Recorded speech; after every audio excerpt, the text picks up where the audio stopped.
সবাই কেমন আছেন? কক্সবাজার আসছি, ভিডিও করছি। কে কোথায় থেকে দেখতেছেন প্লিজ জানাবেন। আর দেখেন সাগরের প্রচণ্ড ঢেউ আসতেছে প্রচুর। এখন অনেক সময় ধরে আসছি, এখন চলে যাব। দেখেন এদিকে অনেক বড় উঁচা পাহাড়, আর এদিকে হচ্ছে সাগর। সাগর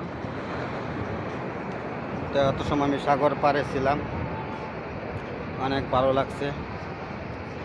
আপনারাও আসবেন, সমস্যা নেই। কক্সবাজার আসলে এনজয় করতে পারবেন। এই সময়টা এনজয় করা একটা সময়, তাই না? সবাই ভালো থাকবেন। আল্লাহ হাফেজ।